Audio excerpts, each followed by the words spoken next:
گزارے کیسے زندگی، آؤ علماء سے پوچھ لیں، آئے جو مشکل پیش کوئی، آؤ علماء سے پوچھ لیں۔ الحمد للہ رب العالمین والصلاة والسلام علی سید المرسلین، اما بعد فاعوذ باللہ من الشیطان الرجیم، بسم اللہ الرحمن الرحیم۔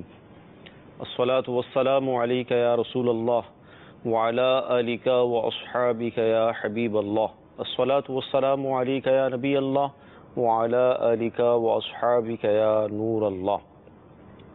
میٹھے میٹھے اسلامی بھائی اور مدنی چینل کے ناظرین، سلسلہ دارالفتہ اہل سنت میں ایک بار پھر آپ کو مرحبا کہتے ہیں۔ الحمدللہ عز و جل آج کا جو ہمارا سلسلہ ہے، پچھلے کئی سلسلوں میں اس پر بات ہوئی، یعنی سود کے موضوع پر انشاءاللہ عز و جل کلام ہوگا۔ ابتداء درود پاک کی فضیلت کہ فرمان مصطفیٰ صلی اللہ تعالی علیہ وسلم ہے، جس نے مجھ پر ایک مرتبہ درود پاک پڑھا، اللہ تعالیٰ اس پر 10 رحمتیں بھیجتا ہے اور اس کے نامہ اعمال میں 10 نیکیاں لکھتا ہے۔ صلو علی الحبیب صلی اللہ تعالی علی محمد صلی اللہ علیہ وسلم۔ مدنی چینل کے ناظرین، مفتی صاحب ہمارے درمیان تشریف فرما ہے۔ آئیے ہم سلسلے کو آگے بڑھاتے ہیں اور آپ کی کالز کو ہم شامل سلسلہ کرتے ہیں۔ یہ پتا کرنا تھا کہ کوئی شخص اپنی زندگی میں وراثت کیسے تقسیم کر سکتا ہے؟ انشاءاللہ عرض کرتے ہیں۔ جی اگلی کال۔ میرا سوال دارالفتہ اہل سنت میں یہ ہے کہ اگر مکان میں گروی پر لے کر اس کو کرائے پر چڑھا دوں تو وہ کرایہ میرے لیے جائز ہوگا یا ناجائز ہوگا؟ انشاءاللہ عرض کرتے ہیں۔ جی حضور کیا ارشاد فرمائیں گے اس حوالے سے کہ اپنی زندگی میں جیتے جی وراثت کی تقسیم؟ بسم اللہ الرحمن الرحیم، نحمدہ و نصلی علی رسول الکریم۔ زندگی میں ہر شخص اپنے مال کا مالک ہوتا ہے، زندگی میں وراثت تقسیم نہیں ہوتی۔ صحیح۔ اور کیونکہ وراثت کا تعلق ہے مرنے کے بعد، جب کسی شخص کا انتقال ہوتا ہے اور جو اس نے مال چھوڑا ہوا ہوتا ہے وہ مال ورثہ کے درمیان تقسیم ہوتا ہے۔ اس کی جو شریعت نے ہر ایک کے حصے مقرر کیے ہیں وہ مرنے کے بعد ہیں۔ زندگی میں ہر شخص اپنے مال کا مالک ہے، جس کو چاہے دے، جس کو چاہے نہ دے۔ لیکن اگر کوئی شخص اپنی زندگی میں بخوشی، اپنی رضامندی سے اپنی جائیداد اپنی اولاد کے درمیان تقسیم کرنا چاہتا ہے تو اس کا حکم یہ ہے کہ سب کو برابر برابر دے، تقسیم کریں، یعنی تمام بیٹے بیٹیوں کو برابر برابر دیا جائے، یہ مستحب ہے۔ اور اگر چاہے تو یہ بھی کر سکتا ہے کہ بیٹے کو 2 حصے دے دیے جائیں اور بیٹی کو 1 حصہ دے دیے جائے تو یہ بھی جائز ہوگا۔ یہ اس صورت میں ہے کہ جب وہ اپنی زندگی میں جائیداد کو تقسیم کرتا ہے، کیونکہ زندگی میں تقسیم کرنا یہ گفٹ کہلاتا ہے، تحفہ کہلاتا ہے، اس کو ہبہ بھی کہتے ہیں۔ تو اولاد کے درمیان زندگی میں تقسیم، زندگی میں تحفہ دینے کے معاملے میں شریعت یہ کہتی ہے کہ تمام کو برابر برابر دیں، تفریق نہ کی جائے۔ اس معاملے میں کسی کو دینا اور کسی کو نہ دینا، بلا وجہ محروم کر دینا، اس صورت میں گناہ گار ہوں گے۔ صحیح۔ اور حدیث میں اس کو ظلم کہا گیا ہے کہ ایک صحابی رسول صلی اللہ تعالی علیہ وسلم حاضر ہوئے اور آپ علیہ الصلوۃ والسلام کی بارگاہ میں عرض کی کہ میرا ایک باغ ہے اور میرا یہ بیٹا ہے، تو میں چاہتا ہوں اپنا باغ اس بیٹے کو دے دوں۔ تو آپ علیہ الصلوۃ والسلام نے ارشاد فرمایا کہ کیا تمہارا اور بیٹا بھی ہے؟ عرض کی جی ہاں۔ تو آپ علیہ الصلوۃ والسلام نے فرمایا کہ مجھے ظلم پر گواہ نہ بناؤ۔ اللہ، یعنی اس سے ظلم کہا کہ ایک بیٹے کو تم باغ دے رہے ہو، دوسرے بیٹے کو کچھ نہیں دے رہے۔ تو اس صورت میں وہ اگر بلا وجہ شرعی اس کو اپنی اولاد کو محروم کرتا ہے، بعض اوقات بیٹیوں کو نہیں دیا جاتا، صحیح، کہ بھائی ان کو ہم نے جہیز دے دیا ہے، شادیاں کروا دی ہیں، اب کوئی دینے کی ضرورت نہیں ہے، تو ایسا نہ کیا جائے۔ اب پہلی بات تو ہے کہ زندگی میں تقسیم کرنا لازم نہیں ہے۔ صحیح۔ ہمارے پاس عمومی طور پہ جو آتے ہیں حضرات سوال کرنے کے لیے، اول تو ان کے ذہن میں یہ ہوتا ہے کہ شاید زندگی میں شرعی طور پر ہم پہ لازم ہے کہ ہم تقسیم کر جائیں، صحیح، کہیں ہماری پکڑ نہ ہو جائے۔ صحیح۔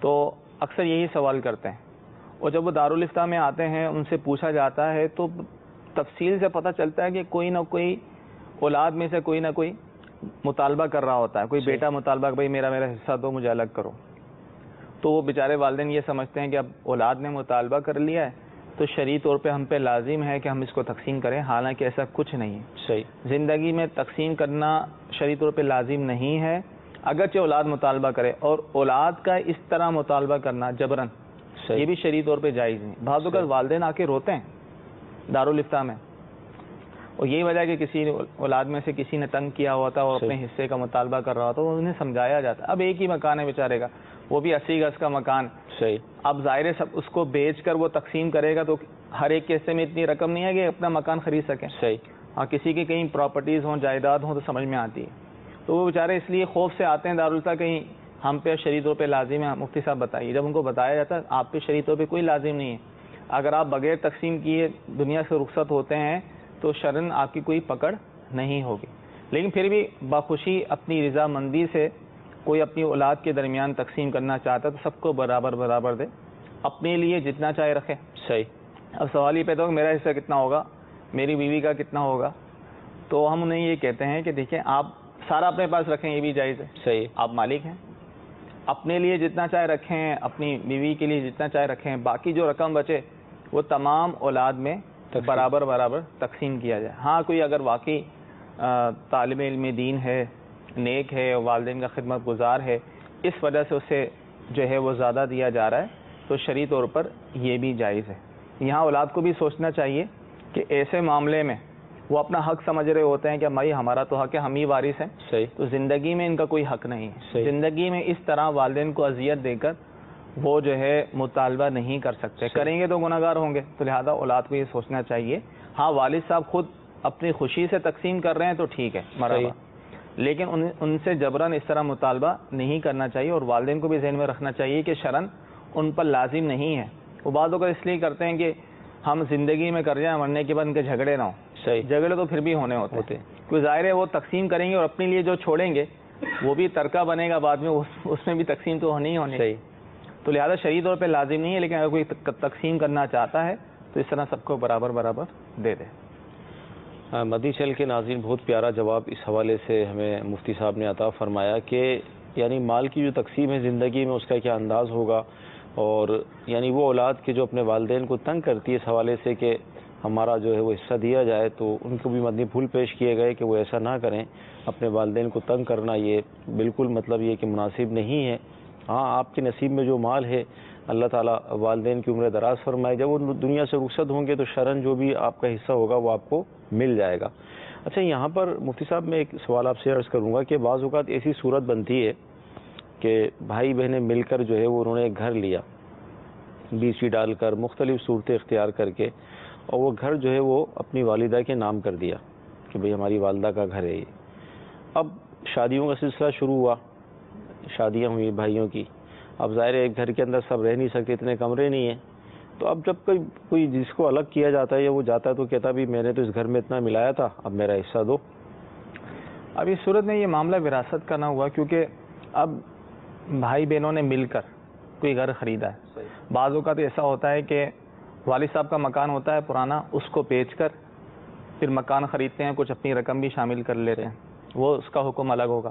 اگر ایسا کچھ نہیں ہے، والد صاحب نے کچھ نہیں چھوڑا اور ان بہن بھائیوں نے اپنی ذاتی رقم سے مل کر کوئی اگر مکان خریدا ہے تو یہ مکان ان کا ہی کہلائے گا۔ صحیح، تو جتنے پیسے ملائے ہیں، رقم ملائی ہے، اتنی شیئرز کا اس میں مالک ہوگا۔ کل کو اگر وہ مکان بکتا ہے تو جتنے پیسے ملائے تھے اس کے ساتھ اس کا جو شیئرز حصہ بنتا ہے وہ ملے گا، وہ اس کو ملے گا۔ اگرچہ انہوں نے والدہ کا نام کر دیا، اس طرح نام کرنے سے نام نہیں ہوگا، صحیح، وہ انہی کے رہے گا جن کے پیسے شامل تھے خریداری میں، وہی اس کے مالک ہوں گے۔ ٹھیک۔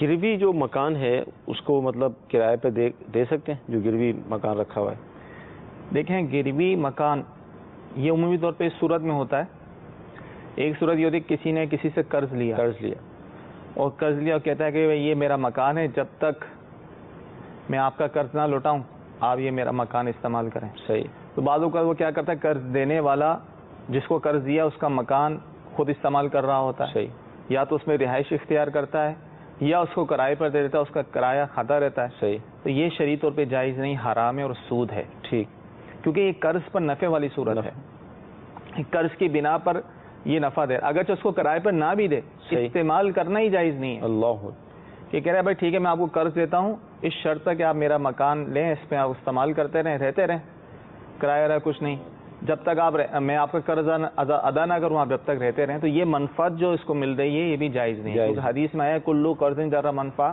فہو ربا, کہ ہر وہ قرض جس سے نفع حاصل ہو, منفعت حاصل ہو, تو وہ سود ہے. تو اس طرح گروی کا جو مکان ہے, تو اب جو میں نے وضاحت کی ہے, اگر یہی صورتحال تھی ان کے طور پہ گروی اس کو ہی کہتے ہیں. صحیح, کہ قرض دے کے کوئی مکان اس کا لے لیا اور ٹھیک ہے جب تک وہ قرض ادا نہیں کرے گا وہ استعمال کرے گا یا کرائے پر دے گا, تو یہ شرعی طور پہ جائز نہیں. ٹھیک. مزید کالز. میرا نام زہیب رحمان ہے, میں جہلم سے بول رہا ہوں, اور میرا مفتی صاحب سے سوال یہ ہے کہ موبائل میں ایڈوانس منگواتے ہیں بیلنس ختم ہو جانے پہ, کا یہ جائز ہے یا نہیں؟ انشاءاللہ اس کرتے ہیں. جی اگلی کال. میرا دارالفتہ سے سوال یہ ہے کہ جو ہم ٹریکٹر وغیرہ زرعی ترقیاتی بینک سے لیتے ہیں کیا وہ جائز ہیں یا سود والے ہوتے ہیں؟ جی اگلی کال. نسیم احمد لاہور سے بات کر رہا ہوں. میں پوچھنا چاہتا ہوں کہ کیا اسٹاک مارکیٹ میں کام کرنا جائز ہے یا نہیں؟ کچھ شیئر وغیرہ جو رکھے ہوتے ہیں یا لیتے ہیں اس کو ہم سیل کرتے ہیں, بیچتے ہیں, کیا وہ جائز ہے؟ موبائل میں جب بیلنس ختم ہو جاتا ہے تو کمپنی سے کچھ ایڈوانس لیتے ہیں اور اس کے بعد جب اپنا بیلنس ڈلواتے ہیں تو کچھ نہ کچھ پیسے کٹتے ہیں اس میں. لوگ اس کو بھی سود سمجھتے ہیں, حالانکہ سود نہیں ہے.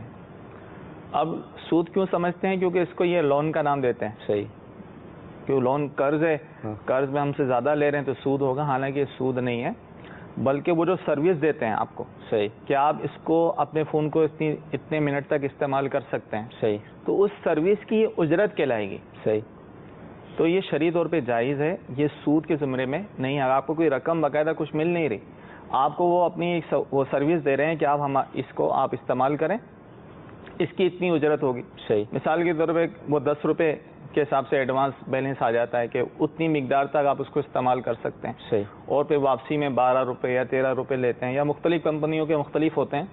تو اس صورت میں اس کو سود نہیں کہا جائے گا. صحیح, کنفیوژن یہی آ رہی ہے کہ اس کو لون کہا جاتا ہے, تو اس کو لون کا نام نہ دیا جائے. صحیح, مطلب یہ اجرت کہلائے گی شرعی طور پہ, اور یہ سود نہیں ہے, جائز ہے.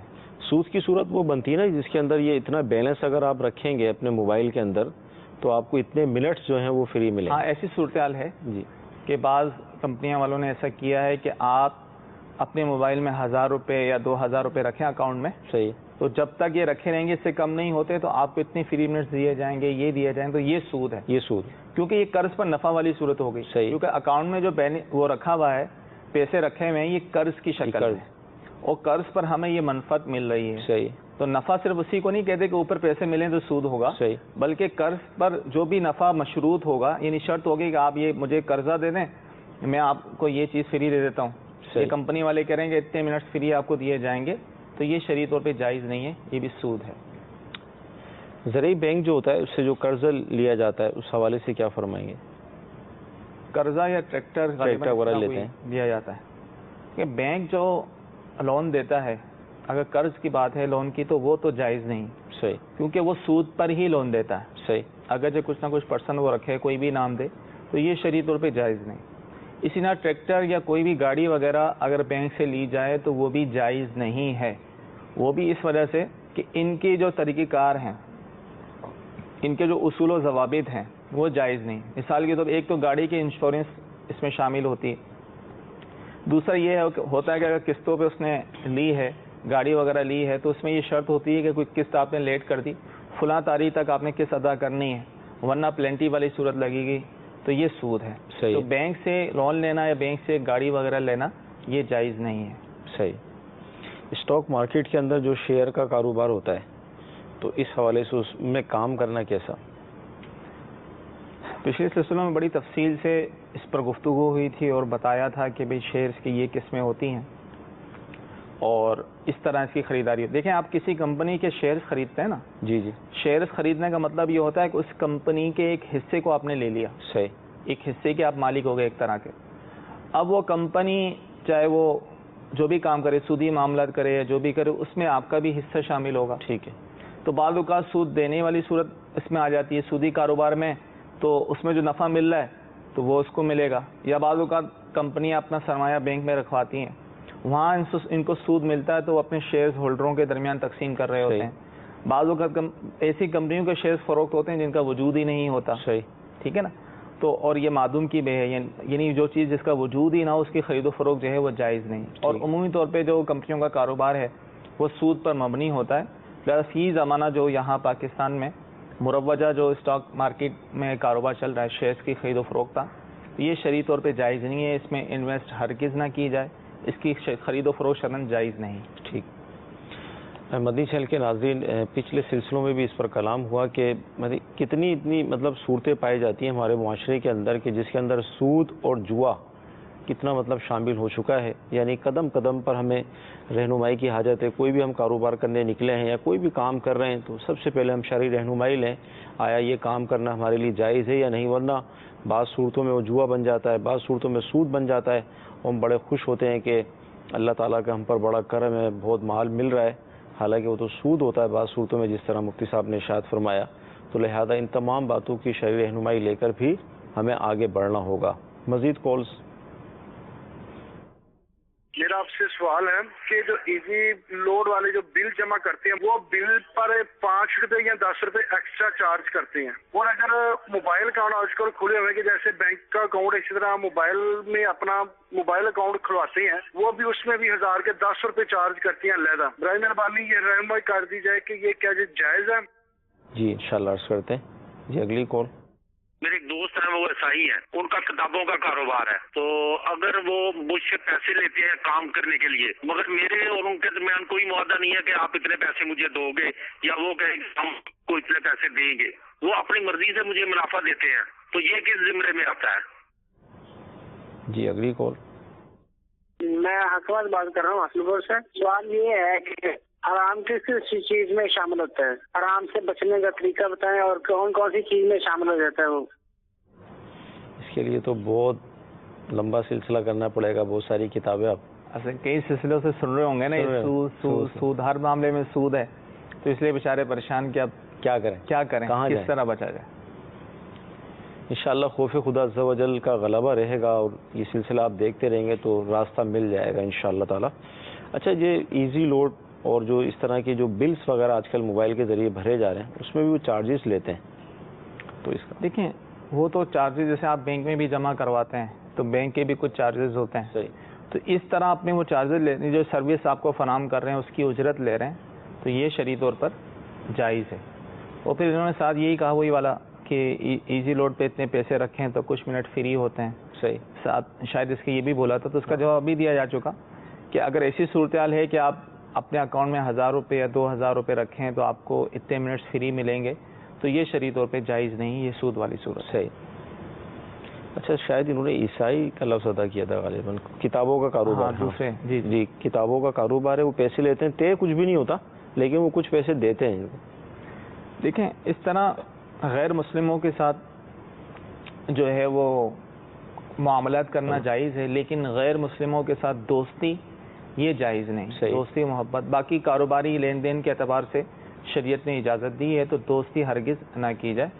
باقی یہ ہے کہ انہوں نے کسی غیر مسلم کو پیسے دیے ہیں اور کہا یا جو نفع ہو تو وہ دے دیا کرنا، وہ دے دیا کرتا ہے، تو اس کو سود نہیں کہا جائے گا. صحیح. کیونکہ غیر مسلم کے ساتھ کچھ معاملات ہوتے ہیں جائز ہوتے ہیں، کیونکہ حدیث میں آیا ہے کہ لا ربا بین الکافر والمسلم، کہ مسلمان اور کافر کے درمیان سود نہیں ہے. وہ اپنی خوشی سے اپنی رضا سے جتنا وہ نفع دے رہا ہے تو یہ جائز ہے. لیکن اگر یہ معاملہ کسی مسلمان کے ساتھ وہ کرے گا تو جائز نہیں ہوگا. صحیح. کہ پیسے دے دیے یار جتنا نفع ہو وہ دے دیا کرنا، کوئی طے نہیں کچھ نہیں، تو اس صورت میں یہ سود ہو جائے گا. صحیح. کیونکہ اس نے جو مسلمان کو دیا یہ قرض والی صورت ہے اور شراکت تو یہ ہوئی نہیں شرعی اصولوں کے تحت. صحیح. تو لہذا اس صورت میں سود ہوگا. لیکن کفار کے ساتھ غیر مسلم کے ساتھ معاملات الگ ہوتے ہیں. ان کے ساتھ اگر اس طرح عقود کیے جائیں، عقود فاسدہ اس کو کہتے ہیں، یعنی اس سے معاملات کیے جائیں، اس سے اگر وہ نفع دیتا ہے تو وہ لینا جائز ہوگا، جبکہ مسلمان اسے سود سمجھ کے نہ لے. صحیح. اچھا یہ جو حرام سے بچنے کے حوالے سے پوچھ رہے تھے ہم سے، میں مزید ان کے سوال کو تھوڑا اور تفصیلی عرض کروں آپ کی بارگاہ میں. اس سے ہمارے معاشرے میں یہ صورت بھی پائی جاتی ہے کہ یار مولانا لوگوں سے اگر پوچھیں گے نا تو ہم پھنس جائیں گے. بہتر یہ ہے کہ ان سے نہ پوچھا جائے تاکہ ہم پھنسیں ہی نہ. اور پھر جس طرح جو یہ سلسلے ہمارے دیکھ رہے ہوں گے مستقل، جیسے کبیرہ گناہوں کے حوالے سے بھی سلسلہ ہمارا چل رہا ہے، اسی طرح یہ سود پر آپ لے کر چل رہے ہیں، تو یہ وسوسہ ضرور شیطانی آتا ہوگا کہ یار اتنے مطلب مسائل ہیں، اتنی مشکلات ہیں، یار چھوڑو بھائی. تو اب مطلب کیا کرے آدمی؟ دیکھیں اگر یہی سوچے گا کہ پھنس جائے گا، اگر وہ اپنے معاملات کو اس نے درست نہیں کیے تو ظاہر آخرت میں اس کی پکڑ ہوگی.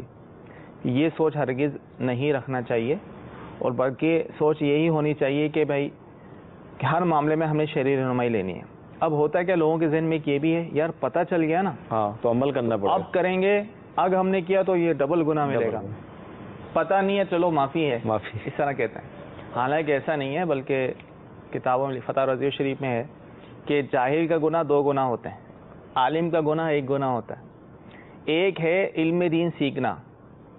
علم دین سیکھنا جو ہے وہ فرض ہے، ہر ایک کے لیے اس کی ضرورت کے مطابق علم دین سیکھنا فرض ہے. اب اس جاہل نے، یعنی وہ شخص جس نے علم نہیں سیکھا، ایک تو اس فرض پر عمل نہیں کیا، یہ گناہ ہوا صحیح، اور دوسرا عمل نہیں کر رہا، یہ دوسرا گناہ ہوا صحیح. اور ایک عالم ہے، جانتا تو ہے یہ چیز حرام ہے، لیکن نفس کی خواہشات، شیطانی وساوس کی وجہ سے وہ کام اس نے کر دیا، تو اس کے لیے 1 گناہ ہوگا. تو یہ سوچنا کہ بھئی ہمیں پتہ نہیں ہے، پتہ چل جائے گا اب نہیں کریں گے تو زیادہ گناہ ملے گا، ایسا نہیں ہے. بلکہ ایک تو یہ علم حاصل کرنا فرض ہے. اب جتنے سلسلوں میں کتنی صورتیں بنی، تقریباً اگر دیکھا جائے، چاہے بیچارہ وہ کسان ہو یا کوئی ٹھیکیدار ہو یا کوئی بھی کام کرتا ہو، کوئی کسی نہ کسی طریقے سے وہ سود میں ملوث ہو جاتا ہے. کس وجہ سے ہو جاتا ہے؟ ایک تو غفلت کی وجہ سے، معلومات نہیں ہوتی. تو عمومی طور پہ اب شرعی رہنمائی نہیں لی جائے گی تو تقریباً ہر معاملات میں ہم پھنس جائیں گے. اب یہ دیکھیں چھوٹی چھوٹی بات، اب موبائل کا اکاؤنٹ میں پیسے رکھنے پر جو فری منٹس مل رہے ہیں تو تصور میں نہیں ہوگا کسی کے یار یہ بھی سود ہوتا ہے. تو وجہ یہ کہ معلومات نہیں ہے، کہ سود کی تعریف کا ہمیں پتہ نہیں ہے، یا علماء اہل سنت سے روابط نہیں ہیں، ان سے سوالات نہیں کیے جاتے. تو ہمیں بلا جھجک یہ سوچتے ہوئے کہ اس کی وعیدیں بڑی سخت ہیں، کہ شروع میں سلسلوں میں ہم نے اس پر احادیث وغیرہ بھی ذکر کی تھی کہ اتنی سخت وعیدیں آئی ہیں، زنا سے بھی بدتر اس کو کہا گیا ہے. تو ہر معاملے میں ہمیں شرعی رہنمائی لینی چاہیے، چاہے جو بھی معاملہ خرید و فروخت کر رہے ہوں، کہ کہیں ہم اس میں سود میں نہ پڑ جائیں یا ایسے کام میں نہ پڑ جائیں جس میں شریعت نے ممانعت. اب بچنے کا طریقہ یہی ہے، ایک تو علم دین حاصل کریں، علم دین حاصل کرنے کے ساتھ ساتھ جو ہے ہر معاملات میں جو ہے وہ شرعی رہنمائی لیتے رہیں، قدم بہ قدم شرعی رہنمائی لیتے رہیں گے تو انشاءاللہ تعالی بچت کی صورت نکل آئے گی.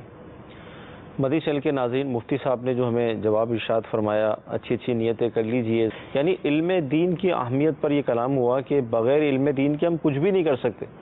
اگر یہ کہا جائے کہ ایک قدم بھی نہیں اٹھا سکتے تو شاید غلط نہیں ہوگا. اب جیسے رمضان شریف اتنا مبارک مہینہ، اس میں روزے جو ہم پر فرض ہیں، اب بغیر علم کے روزہ اگر رکھیں گے، پتہ ہی نہیں ہوگا، روزے کے احکام پتہ نہیں ہوں گے، تو بعض صورتوں میں روزہ ہوگا ہی نہیں.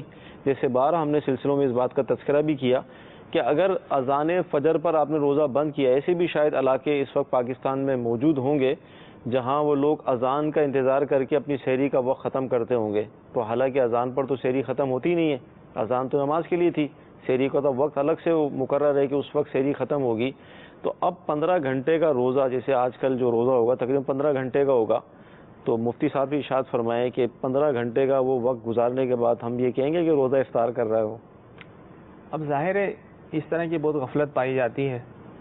عمومی طور پہ چاہے وہ سحری کا ہو یا افطاری کا ہو، اذان پر ہی اعتماد کرتے ہیں، حالانکہ ایسا نہیں کیا جائے. اگر تو اس میں یہ کہوں گا کہ اگر کے ساتھ کوئی یقینی طور پہ ہم نہیں کہہ سکتے کہ جس نے اذان پر سحری بند کی ہے اس کا روزہ نہیں ہوا، کیونکہ بعض اوقات ایسا بھی ہے کہ وقت ختم ہونے سے پہلے بھی اذان دے دی جاتی ہے. تو اگر عمومی طور پہ ویسے وقت فجر کا وقت شروع ہوتا ہے تو اذان ہوتی ہے. تو اگر فجر کا وقت، سحری کا وقت ختم ہوا، صبح صادق ہوئی، فجر کا وقت شروع ہوا، تو فجر کا وقت شروع ہوا تو اب نماز کے لیے اذان ہو رہی ہے. اب کوئی اس کا اعتبار کرتے ہوئے کھا رہا ہے تو اس کا تو روزہ ہی نہیں ہوا. اب اس کو بھوک اور پیاس کے علاوہ کچھ حاصل نہیں ہوگا. تو اس صورت میں اگر ایسے روزے کسی نے رکھے ہیں یقینی طور پہ معلوم ہے، تو پھر اس صورت میں روزوں کی قضا کرنی ہوگی. تو علم دین کی اہمیت کا اندازہ میں ایک مثال کے ذریعے آپ کو سمجھانا چاہ رہا تھا کہ علم دین کتنا ضروری ہے. یعنی 15 گھنٹے بھوکا پیاسا رہیں گے، ہاتھ میں کچھ بھی نہیں آئے گا، اور صرف 2-4 منٹ کا ہی فرق ہوتا ہے اذان میں اور سحری کا وقت ختم ہونے میں. یعنی سحری کا وقت ختم ہوا، اس کے بعد اذان ہوئی، تو 1-2 منٹ کا ہی فرق ہوتا ہے عموماً جس طرح ہماری رائج ہے. تو وہی 2 منٹ کی غفلت 15 گھنٹے بھی بھوکے پیاسے رہے اور روزہ بھی نہیں ہوا، قضا بھی لازم ہوئی. تو یہ ہے علم جو ہماری عبادت کو، ہمارے اعمال کو بچانے کی کوشش کرتا ہے. مزید کال سن لیتے ہیں. میں عبدالغنی قادری بات کر رہا ہوں کراچی سے، گلبرگ سے. میرا سوال یہ ہے کہ ہماری پرچون کی دکان ہے، اس میں ہم لوگ سکہ جو جمع کرتے ہیں وہ جمع کر کے رکھتے ہیں، تو وہ تقریباً بہت سارے ہو جاتے ہیں. تو ایک ساتھ کوئی آ جاتا ہے، بولتا ہے کہ میں 100 روپے میں 5 روپے آپ کو اوپر دوں گا تو میرے لیے جمع کر کے رکھ لینا، آپ کسی اور کو نہیں دینا. تو ہم ان کو دیتے ہیں تو وہ سود میں آ جاتا ہے یا نہیں؟ بہت پیارا سوال ہے، انشاءاللہ عرض کرتے ہیں. جی اگلی کال. محمد اعظم اتاری پنڈی بٹیاں سے عرض کر رہا ہوں. یہ جو انشورنس ہوتی ہے یہ بھی کیا سود ہوتی ہے کسی صورت میں بھی، مطلب آدمیوں کی ہو، گاڑیوں میں، گاڑیوں کی ہو؟ پرچون کی دکان ہے، سکے جمع کرتے ہیں، پھر کوئی آتا ہے تو 5 روپے اوپر دے کر 100 روپے لیتا ہے ان سے. دیکھیں اگر تو یہ جیسے یہ سکے جمع کرتے ہیں اور بعد میں کوئی شخص آتا ہے یار میں آپ جمع کر لو میں بعد میں آپ سے لے لوں گا، اس وقت ایک کوئی خرید و فروخت نہیں ہوتی، اس وقت کوئی پیسے نہیں دیتا. صحیح. بلکہ بعد میں آتا ہے اور اس کو کہتا ہے 105 روپے اوپر دے دیے اور سکے لے لیے. تو اس طرح شرعی طور پہ جائز ہے اگر ہاتھوں ہاتھ. ادھار اس میں ناجائز ہوگا. ٹھیک ہے. اور کہا مثال کے طور پہ کہا، لیکن یہاں اصل میں نوٹ اور سکے والے معاملات ہیں. صحیح ہے. تو اس میں جنس میں بھی بعض اوقات فرق آ جاتا ہے. تو اس صورت میں کمی زیادتی جو ہے وہ جائز ہوگی. جس طرح ہم نئے نوٹ لینے جاتے ہیں، صحیح ہے، بینک سے لیں تو پورے کے ساتھ، باہر سے لیں تو تھوڑے سے زیادہ پیسے دینے پڑتے ہیں. صحیح. تو ہاتھوں ہاتھ یہ معاملہ ہوتا ہے. نوٹ کے بدلے اگر نوٹ اگر لیے جائیں، خرید و فروخت ہو تو کمی زیادتی اس میں جائز ہوتی ہے، ادھار ناجائز ہوتی ہے. ٹھیک ہے. ابھی دے دیے 100 روپے، کہا میں 105 روپے بعد میں دوں گا تو یہ ناجائز ہے. اور اگر سکوں کے ساتھ ہے تو اس میں کمی زیادتی ہر صورت میں. لیکن وہ ہاتھوں ہاتھ سکوں کے ساتھ معاملات الگ ہے نا. اچھا. کیونکہ روپے اگر وہ روپے دیتا آگے سے، اگر سکوں کے بدلے سکے ہوں تو معاملات الگ ہوں گے. صحیح ہے. اگر وہ نوٹ دیتا ہے اور آگے سکے ہیں، صحیح، اس صورت میں کمی زیادتی جائز ہے. صحیح. جس طرح میں نوٹ کی مثال دی، اب نوٹ کے بدلے نوٹ ہے تو اس میں بھی کمی زیادتی جائز ہے، لیکن ہاتھوں ہاتھ. ادھار جو ہے اس میں ناجائز ہو جائے گا، سود ہو جائے گا. ٹھیک ہے. انشورنس کے حوالے سے پوچھا ہے کہ یہ سود ہے کیا؟ بالکل سود کی صورت بھی ہوتی ہے اس میں. پچھلے کئی سلسلوں میں اس کی وضاحت کی ہے. ایک ہوتی ہے لائف انشورنس، صحیح، جس کو بیمہ کہتے ہیں. صحیح. تو لائف انشورنس جو ہے زندگی کا بیمہ، یہ جائز نہیں ہے. صحیح. کہ اس میں بھی سود والی صورت ہے. جو نفع ملتا ہے وہ سود ہی ہے. صحیح. یعنی آپ جو پیسے جمع کروا رہے ہیں 10 سال کا یا 20 سال کا آپ نے انشورنس کروایا، اگر تو اس شخص کا انتقال ہو جاتا ہے تو اس کے ورثہ کو ایک کثیر رقم دی جاتی ہے. صحیح. یا 10-20 سال تک وہ زندہ رہا تو اس سے وہ کثیر رقم دی جاتی ہے. تو اوپر جو اس کو رقم مل رہی ہے وہ سود ہے. اگرچہ انشورنس کمپنی والے یہ کہتے ہیں بھائی ہم اس کو کاروبار میں لگاتے ہیں، لیکن کئیوں سے اس صورت میں بات ہوئی لیکن وہ شرعی تقاضوں کو پورا نہیں کرتے. تو بینک جو انشورنس کروانے والا ہے وہ جو قسطیں جمع کروا رہا ہے تو وہ گویا کہ وہ رقم اس کے پاس قرض ہے اور اس پر جو اس کو نفع مل رہا ہے تو یہ سود ہوگا. اور یہ تو تھا لائف انشورنس. اب انہوں نے گاڑیوں کا بھی سوال کیا. گاڑیوں کا انشورنس بھی جائز نہیں ہے، جس کو جنرل انشورنس بھی کہتے ہیں.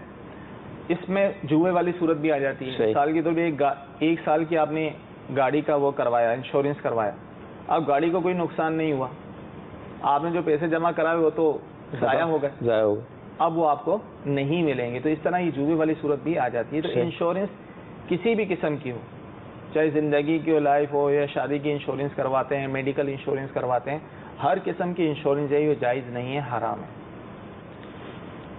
مزید کالز کو لیتے ہیں.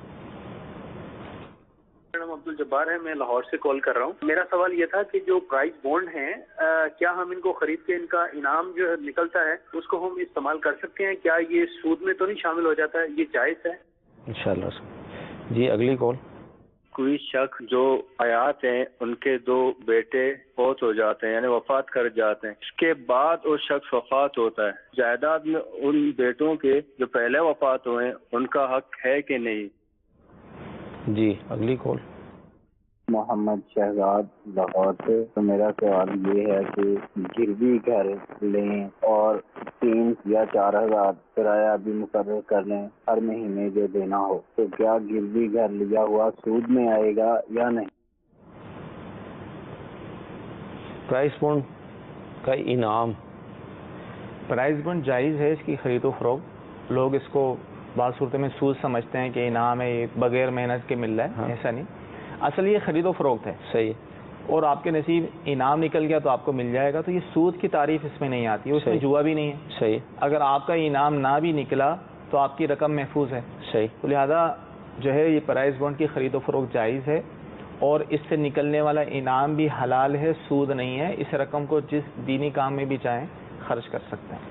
اچھا, یہ بعض اوقات بڑی عجیب سی لگتی ہے بات کہ جو جائز صورت ہوتی ہے لوگ اس کو سود سمجھ رہے ہوتے ہیں, اس کے لیے سوال, یہ کئی دفعہ یہ سوال ہو چکا ہے ہمارا, اور جو بالکل واضح سود ہوتا ہے اس میں پڑے ہوئے ہوتے ہیں. جی جی. تو یہ بھئی وہی نا, آپس میں لوگ کلام کر رہے ہوتے ہیں اپنی سمجھ کے مطابق کہ یار اس میں تو نفع مل رہا ہے, بغیر محنت کے کوئی محنت نہیں ہے, تو لہٰذا یہ سود ہو. حالانکہ ایسا نہیں کرنا چاہیے اور شرعی رہنمائی ہر معاملات میں لے لینی چاہیے. اچھا, کوئی شخص اپنی زندگی یعنی اس کے 2 بیٹے تھے, ان کا انتقال ہو گیا اور ظاہر ہے وہ دنیا سے رخصت ہو گئے, پھر اس کا بعد میں انتقال ہوا مثال ہے, تو اب ان بیٹوں کا حصہ کوئی بنے گا کیا؟ اس کی صورت ہے یعنی باپ کی زندگی میں بیٹوں کا انتقال ہو گیا, 2 بیٹوں کا, اگر اس کے اور بیٹے بھی موجود ہیں, اب جس کا زندگی میں ہو گیا اس کا تو حصے نہیں ہیں. صحیح. اب اس کے اولاد کے حصے ہوں گے نہیں, پوتے پوتیوں کے حصے ہوں گے یا نہیں ہوں گے. تو اس صورت میں اگر تو مرنے والے کے اور بیٹے بھی زندہ ہیں, صحیح, تو پھر بیٹوں کی موجودگی میں پوتوں کو حصہ نہیں ملے گا. صحیح, بیٹوں کو ہی ملے گا. تو لہذا اس لیے چاہیے کہ اول باپ کو چاہیے کہ اگر اس کی زندگی میں اس کے بیٹے کا انتقال ہو گیا ہے تو یا تو اپنے پوتوں پوتیوں کے نام ان کو کچھ دے دے یا ان کے کوئی شرعی طریقے سے نام کر دے تاکہ ان کا بھی سلسلہ چلتا رہے, یا چلیں باپ نے نہیں کیا تو اب جو چچا وغیرہ ہیں جن کی موجودگی میں پوتوں کو حصہ نہیں مل رہا تو انہیں تھوڑا احسان کرنا, ان پہ شرعی طور پہ لازم نہیں ہے کیونکہ وہ بیٹے ہیں تو بیٹوں کی موجودگی میں پوتوں کو حصہ نہیں ملتا, لیکن وہ احسان کرتے ہوئے جب تقسیم کریں تھوڑا بہت ان کو بھی دے دیں گے تو قرآن کے مطابق تو یہ مستحب ہے. تو یہ, اور یا تو اولاً باپ جو ہے اپنی زندگی میں ہی وصیت کر جائے صحیح اپنے پوتوں کے لیے یا ان کے نام کوئی شرعی طریقے سے کر جائے, نہیں تو مرنے کے بعد جو ہے بیٹے ہیں وہ انہیں کچھ نہ کچھ دے دیں. لیکن اگر کسی بیٹے کا انتقال باپ کے بعد ہوا ہے یعنی پہلے باپ کا ہوا تھا, ابھی وراثت تقسیم نہیں ہوئی, صحیح, پھر بیٹے کا انتقال ہوا تو اب اس بیٹے کا حصہ ہے. اچھا, وہ انتقال کر گیا تو اس کو اولاد کو ملے گا. صحیح, کیونکہ وارث اس کو کہتے ہیں کہ مرنے والے کے انتقال کے وقت کون کون زندہ ہے. اس وقت جو زندہ ہوگا وہ وارث ہے, اگرچہ بعد میں وہ بھی انتقال کر جائیں. صحیح, لیکن زندگی میں جس کا انتقال ہو جائے باپ کی زندگی میں اس کے اور بیٹے بھی موجود ہوں تو اس کی وراثت ختم ہو جائے گی. جی, کوئی حصہ نہیں ہوگا. ٹھیک. ہاں, اگر اور بیٹے بیٹیاں نہ ہوں تو پھر یعنی ایک ہی بیٹا تھا بالفرض, صحیح, اور کوئی بیٹا نہیں تھا تو اس صورت میں پوتے پوتیوں کا حصہ ملے گا. ٹھیک. گروی کے حوالے سے یہ سوال تھا, غالباً ماہانہ 3000 روپے انہوں نے تذکرہ کیا ملتے ہیں. کیوں ابھی سوال کا جواب دیا نا کہ بھائی گروی کی صورت میں رہنا جو ہے جائز نہیں ہے. اب وہ کہہ رہے ہیں ہم کوئی کرایہ مقرر کر دیں, کچھ نہ کچھ کرایہ مقرر کر دیں. تو اگر تو عرف کے مطابق مثال کے طور پہ وہاں کے عرف کے مطابق اس جگہ کا کرایہ ہے 10,000 اور آپ 3 لے رہے ہیں, اور یہ اس لیے کہ اس نے اس کو قرض دیا ہے, صحیح, اور اس لیے کہہ رہے ہیں کچھ نہ کچھ کرایہ رکھ لیں, تو یہ جائز نہیں ہوگا. یہ بھی نفع مل رہا ہے نا اس کو, صحیح, کہ قرض کی وجہ سے اس کا کرایہ کم ہو رہا ہے. صحیح. تو اس طرح یہ شرعی طور پہ یہ بھی سود والی صورت بن جائے گی, بلکہ عرف کے مطابق جو کرایہ ہے وہی اس کو دینا ہوگا. صحیح, یعنی کمی کرے گا تو وہ سود کے اندر داخل ہو جائے گا. اچھا حضور, یہ ارشاد فرمائے جیسے وراثت کے حوالے سے جو ہمارا سوال ہوا تھا, 2-3 سوال بھی اس حوالے سے آ گئے, یعنی اپنی اولاد کو محروم کرنا وراثت سے, تو یہ مطلب آپ نے فرمایا کہ یہ بھی گناہ ہے. جی, تو مزید اس حوالے سے کیا مدنی چینل کے ناظرین کو آپ مدنی پھول دیں گے؟ دیکھیں, اولاً ایسا بہت ہوتا ہے کیونکہ یہ اسلام نے ہی ایک ہر معاملے میں اسلام نے ہماری رہنمائی کی ہے. وراثت کا معاملہ زمانہ جہالیہ سے چلتا ہوا آ رہا ہے کہ عورتوں کو نہیں دیا جاتا تھا, اور جو زیادہ طاقتور ہوتا تھا وہ سارا ہی خود ہی رکھ لیتا تھا. لیکن اسلام کا دور آیا تو اس نے شرعی احکام نافذ فرمائے, بیٹیوں کا حصہ, بیوہ کا حصہ, ہر ایک کا حصہ جو ہے وہ شرعی طور پہ مقرر فرمایا. صحیح. تو لہذا فی زمانہ بھی اب یہ دیکھا جا رہا ہے کہ بیٹیوں کو حصہ نہیں دیا جاتا, بہنوں کو حصہ نہیں دیا جاتا. کیوں نہیں ہے بھائی, ان کی شادی کر دی ہے, ان کو جہیز میں بھی اتنا ملا ہے, حالانکہ شرعی طور پہ جائز نہیں. اگرچہ وہ مستحق نہ, اگرچہ وہ مالدار ہیں, صحیح, ان کو ضرورت نہیں ہے, پھر بھی ان کا حصہ ہے. اور حدیث میں تو اس کی بڑی سخت وعیدیں آئی ہیں کہ جو اپنے کسی وارث کی میراث سے بھاگے گا اللہ تعالیٰ جنت سے اس کی میراث کو ختم کر دے گا. صحیح. تو لہذا والدین نے جو بھی جائیداد چھوڑی ہے اس میں تمام بیٹے بیٹیاں جو ہے وہ حصے دار ہیں. بیٹوں کو 2 حصہ ملتے ہیں اور بیٹی کو 1 حصہ ملتا ہے. عوام میں مشورے کے چرانے ملتے ہیں. صحیح. حالانکہ ایسا نہیں, جتنا بیٹے کو ملے گا اس سے آدھا بیٹی کو ملے گا. تو اس معاملے میں ہمیں کرنا چاہیے, ورنہ جو ہے ہم حرام کے مرتکب ہو جائیں گے. صحیح. یعنی ہمیں اپنے کسی وارث کا مال نہیں, خود کھا رہے ہیں تو یہ حرام کھا رہے ہیں, اور حرام کھانے والے کا کوئی صدقہ, کوئی نفل, کوئی عبادت قبول نہیں. تو اس معاملے میں ہمیں غور و فکر کرنا چاہیے, اور جہاں ایسا طریقہ رائج ہے رائج کریں. بعضوں کا ایسا تھا یار ہمارے خاندان میں آج تک نہیں تھا, ہم کریں گے, لوگ کیا کہیں گے. لوگ جو بھی کہتے رہیں, اگر ایسا نہیں کریں گے تو پھر اس کی جو ہے وعید آئی ہے. صحیح. لہذا ہمیں جو بھی حصے دار شریعت نے جن کو حصے دار بنایا ہے, ہمیں ان کو ان کا حصہ دینا چاہیے. ٹھیک جی. کال. میرا سوال یہ ہے کہ مسجد کے اندر یا مسجد کے باہر جو بھکاری بیٹھے ہوتے ہیں, کیا ان کو کوئی چندہ وغیرہ دینا یا صدقہ خیرات دینا جائز ہے یا نہیں؟ یہ معاملہ تو ایسا ہے کہ ابھی پچھلے دنوں آیا تھا, رپورٹ بھی آئی تھی کہ یعنی پیشہ ور جو فقیر ہیں ان کے بارے میں کہ لاکھوں روپے کروڑوں روپے کے مالک ہوتے ہیں, اور باقاعدہ انہوں نے اپنی اپنی جگہیں, ان کے ٹھیکے وغیرہ ہوتے ہیں کہ ڈیفینس کلفٹن وغیرہ میں جو ان کے چوک وغیرہ ہیں, چرنگیاں ہیں, یہ باقاعدہ ہوتی ہیں, اور آپس میں لڑائیاں ہو رہی ہوتی ہیں. اور رمضان شریف کے سیزن میں تو بہت زیادہ بیمار ہوئے, کیا مسجد کیا گلی کوچے ہر جگہ جو ہے وہ ہوتا ہے. تو ان پیشہ ور فقیروں کو دینا جائز نہیں. صحیح. کیونکہ ان کے لیے سوال کرنا جائز نہیں. صحیح. سوال کرنا کس کے لیے جائز ہے؟ جو ذرا مسکین ہو, جس کے لیے ایک دن کا کھانا پہننے کو کپڑے نہ ہو, تو بقدر ضرورت وہ سوال کر سکتا ہے. لیکن ایسی صورتحال نہیں ہے جس نے اپنا پیشہ ہی یہ بنا لیا ہو, چاہے مسجد میں ہو یا مسجد سے باہر, تو ان کو دینا جو ہے وہ جائز نہیں. مدنی چینل کے ناظرین, آج سود پر کلام ہوا اور ضمناً وراثت کے حوالے سے بھی کچھ مدنی پھول ہم نے سن لیے. علم دین کی اہمیت پہ بھی کچھ عرض کیا گیا, تو علم دین کی اہمیت کا آپ نے اندازہ لگایا ہوگا. اور یقیناً جو ہمارے مستقل ناظرین ہیں جو اس طرح کے سلسلے ہمارے دیکھتے ہیں, انہیں بہت فائدہ حاصل ہوتا ہے اس حوالے سے کہ وہ مختلف موضوعات پر علم ان کو مل رہا ہے. تو آپ یہ سلسلے دیکھتے رہیں, انشاءاللہ تعالی مزید آپ کے علم میں اضافہ ہوتا رہے گا. اللہ تعالیٰ کی بارگاہ میں دعا ہے کہ اللہ عز و جل آج کا ہمارا یہ سلسلہ اپنی بارگاہ میں قبول فرمائے, جو ہم نے سنا ہے, جو سیکھا ہے, اس پر عمل کرنے کی توفیق عطا فرمائے. آمین بجاہ سید المرسلین صلی اللہ تعالی علیہ محمد. گزارے کیسے زندگی, آؤ علماء سے پوچھ لیں, آئے جو مشکل پہ